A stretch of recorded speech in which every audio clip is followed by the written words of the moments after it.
हमने अपने पिछले एपिसोड में बताया था कि शंघाई कोऑपरेशन ऑर्गेनाइजेशन एक सिक्योरिटी अलायंस है जो कि रूस, चीन, पाकिस्तान और इंडिया के अलावा सेंट्रल एशिया के मुल्कों कजाकिस्तान, किर्गिस्तान, ताजिकिस्तान और उज़्बेकिस्तान पर मुश्तमिल है। अलबत्ता इंडिया का मुस्तकबिल अब इस अलायंस में क्लियर नहीं। इसकी वजह यह है कि इस अलायंस के सारे मुल्क चीन और रूस के ब्लॉक में आते हैं, सवाए इंडिया के, जो कि अमेरिका के साथ बीका का मुआहदा करने के बाद एक तरह से अमेरिका का जूनियर मिलिट्री पार्टनर बन चुका है। इस ग्रुप के इन 8 मेंबर्स के अलावा 4 ऑब्जर्वर भी हैं। इन ऑब्जर्वर्स में ईरान, मंगोलिया, बेलारूस और अफगानिस्तान शामिल हैं। इन 4 ऑब्जर्वर्स में से ईरान के लिए काफ़ी चांसेस हैं कि वो मेंबर ममालिक में आ जाए, यानी 8 से 9 मेंबर हो जाएं SCO के। और ईरान को मेंबर बनाने के लिए चीन काफ़ी एक्टिव है। अलबत्ता इशू ये है कि ईरान के ऊपर बहुत सारी पाबंदियां लगी हुई हैं। जैसा कि हमने बताया कि ये एक बुनियादी तौर पर सिक्योरिटी से जुड़ा हुआ एक फोरम है जो कि इन मेंबर मुल्कों के अंदर के थ्रेट्स और सिक्योरिटी पे फोकस करता है, लेकिन अब इसमें सोशल डेवलपमेंट के मुद्दों को भी देखा जा रहा है। अब इंडिया के लिए इशू ये है कि ऑलमोस्ट हर मीटिंग में, यानी शंघाई कोऑपरेशन ऑर्गेनाइजेशन की हर मीटिंग में तकरीबन उनके साथ कुछ ना कुछ बुरा हो रहा है। सितंबर में शंघाई कोऑपरेशन ऑर्गेनाइजेशन की जो नेशनल सिक्योरिटी एडवाइजर्स की मीटिंग थी, इसमें इंडियन NSA अजीत डोभाल उठकर चले गए थे गुस्से में, क्योंकि पाकिस्तान ने अपना वो नक्शा लगा दिया था बैकग्राउंड में जिसमें कश्मीर और जूनागढ़ को पाकिस्तान का हिस्सा दिखाया गया था। और ये देखना था कि अजीत डोभाल साहब वहां से उठ के चले गए गुस्से में, लेकिन मीटिंग जारी रही थी और किसी मुल्क ने उनके जाने को नोटिस ही नहीं किया था। इसके बाद अब इस महीने जो मीटिंग हुई है उसमें मोदी साहब ने ये शिकायत की हुई है कि इस फोरम पर बायलैटरल इश्यूज क्यों डिस्कस हो रहे हैं, म्यूचुअल जो हमारे इश्यूज हैं वो क्यों डिस्कस हो रहे हैं। इससे साफ ये जाहिर हो रहा है कि India is having tough time at SCO। और अगर बॉर्डर पर इंडिया और चीन की लड़ाई में शिद्दत आती है तो इसके बाद इस बात की पॉसिबिलिटी बहुत बढ़ जाती है कि इस अलायंस से इंडिया को निकाल दिया जाए, क्योंकि ये चाइना डोमिनेटेड अलायंस है। और मोदी साहब की पॉलिसीज ने इंडिया को न 3 में रखा है न 13 में। एक तरफ वो अमेरिका के जूनियर पार्टनर बन चुके हैं, दूसरी तरफ वो शंघाई कोऑपरेशन ऑर्गेनाइजेशन जैसे एंटी अमेरिका ग्रुप में भी टिके रहना चाहते हैं। अब जबकि चीन और रूस, इन दोनों में स्ट्रेटेजिक पार्टनरशिप कायम हो चुकी है और बड़ी मजबूत स्ट्रेटेजिक पार्टनरशिप कायम हो चुकी है और अमेरिका के खिलाफ एक मजबूत इत्तेहाद ये दोनों ममालिक बना चुके हैं। ऐसे में इंडिया की पोजीशन इस ब्लॉक में बेगानी शादी में अब्दुल्ला दीवाना जैसी हो गई है। हालांकि इंडिया ये जस्टिफिकेशन देता है कि रूस हमारा पुराना दोस्त है, लेकिन बीजेपी के नेता स्वामी साहब ने ये कहकर सारा मसला क्लियर कर दिया कि रूस हमारा दोस्त नहीं है, कांग्रेस पार्टी का जाती दोस्त है और अब मुकम्मल तौर पर रूस इंडिया के खिलाफ है। ये स्वामी साहब कह रहे हैं, जो कि बड़े ही सीनियर और पावरफुल नेता हैं बीजेपी के।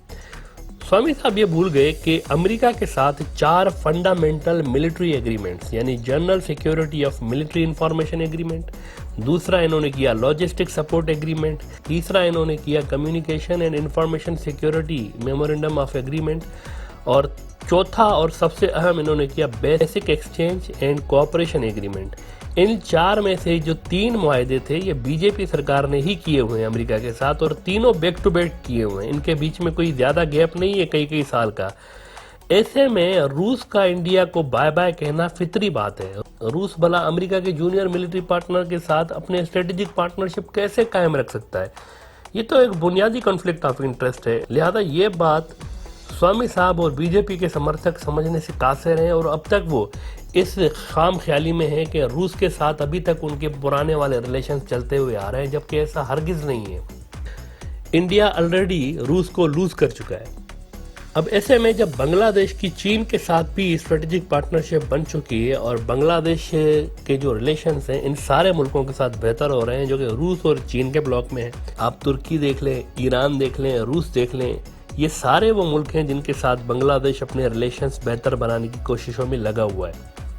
तो ऐसे में क्या बांग्लादेश के लिए ये फोरम आइडियल नहीं बन जाता?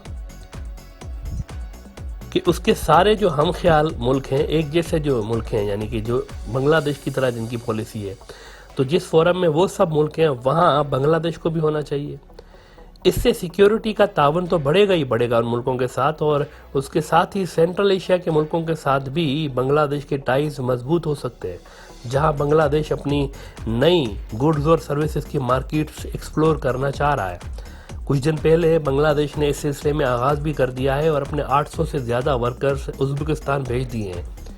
और मिडल ईस्ट में से जब बांग्लादेश के वर्कर्स की तादाद कम होगी तो इन मुल्कों में ये तादाद बढ़ सकती है, ताकि बांग्लादेश की जो फॉरेन रेमिटेंसेज हैं वो मुस्तहकम रहें और स्टेबल रहें। और इस सिलसिले में सेंट्रल एशिया बड़ा ही अट्रैक्टिव एरिया है जहां पर बांग्लादेश टारगेट कर सकता है जिनको। और इस फोरम में शामिल होने के बाद तो उनके लिए एक बड़ी ज़बरदस्त अपॉर्चुनिटी हो जाएगी कि ये जो अहम तरीन मुल्क हैं सेंट्रल एशिया के, उनके साथ अपने रिलेशंस बनाए। बहुत से लोगों का ये सवाल है कि बांग्लादेश इसमें क्यों और कैसे शामिल हो सकता है। इसका जवाब यह है कि पाकिस्तान और इंडिया भी पहले शंघाई कोऑपरेशन ऑर्गेनाइजेशन के मेंबर नहीं थे, ये ऑब्जर्वर थे। ऑब्जर्वर के बाद इन्होंने मेंबरशिप के लिए अप्लाई किया और फिर रूस और चीन की वजह से, यानी रूस ने इंडिया को सपोर्ट किया और चीन को पाकिस्तान ने सपोर्ट किया, ये दोनों मुल्क मेंबर बन गए। उस वक्त रूस और इंडिया के ताल्लुकात बेहतर थे जब इंडिया मेंबर बना था, और इंडिया ने उस वक्त तक ये 3 एग्रीमेंट्स नहीं किए हुए थे। लिहाजा रूस के लिए भी कोई मसला नहीं था, क्योंकि इंडिया धड़ाधड़ वेपन्स रूस से ख़रीद रहा था तब तक, और सबसे बड़ा जो मिलिट्री पार्टनर था इंडिया का वो रूस था। लेकिन अब नहीं है, अब रूस इंडिया का सबसे बड़ा मिलिट्री पार्टनर नहीं है, और इंडिया अपने वेपन्स सबसे ज़्यादा पहले रूस से ख़रीदता था लेकिन अब नहीं ख़रीद रहा। और आपके लिए ये बात दिलचस्प होगी कि बांग्लादेश ने 2012 से शंघाई कोऑपरेशन ऑर्गेनाइजेशन का ऑब्जर्वर बनने के लिए पहले ही अप्लाई किया हुआ है, यानी बांग्लादेश की नज़र ऑलरेडी है इस फोरम पर, और 2012 से वो इस ग्रुप में आना चाह रहा है सबसे पहले एज अ ऑब्जर्वर। लेकिन अब तक उनकी इस एप्लीकेशन पे फैसला नहीं आया हुआ। ये एक लेंदी प्रोसेस होता है, जाहिर सी बात है, क्योंकि ये एक अहम सिक्योरिटी फोरम है और इतना जल्दी इसमें एंट्री मिलना मुश्किल रहता है। पाकिस्तान और इंडिया को भी कई साल तक वेट करना पड़ा था, उसके बाद जाकर इनको एंट्री मिली थी एज अ मेंबर।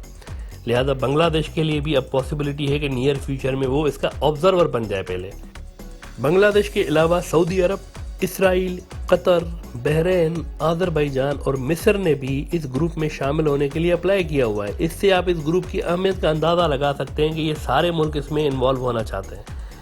इस बात के इम्कान ज़्यादा बढ़ चुके हैं अब कि बांग्लादेश को इस ग्रुप में शामिल कर लिया जाएगा एज अ ऑब्जर्वर, क्योंकि एक तो बांग्लादेश BRI का अहम मुल्क है, यानी जो चीन का बेल्ट एंड रोड्स इनिशिएटिव है इसका अहम मुल्क है। दूसरा ये कि बांग्लादेश के चीन के साथ स्ट्रेटेजिक पार्टनरशिप है अब, और बांग्लादेश ने US चीन कॉन्फ्लिक्ट में भी अमेरिका को जवाब दे दिया था कि हम चीन के खिलाफ इस्तेमाल नहीं होंगे, अनलाइक इंडिया। हालांकि जब इंडिया शंघाई कोऑपरेशन ऑर्गेनाइजेशन का मेंबर बना था रूस की वजह से, तब अमेरिका के मशहूर थिंक टैंक रैंड कॉर्पोरेशन का कहना था कि China will regret India entry into SCO, यानी चाइना पछताएगा। इंडिया को अभी शामिल तो कर रहा है लेकिन पछताएगा। अमेरिका का, ये अमेरिका की थिंक टैंक है, और रैंड कॉर्पोरेशन ने तब ये बात इग्नोर कर दी थी कि चीन ने पाकिस्तान को भी इसमें शामिल कर लिया हुआ है, लिहाजा पछताने की तो बात नहीं है, चीन ने पहले से ही अपना अरेंजमेंट कर रखा था।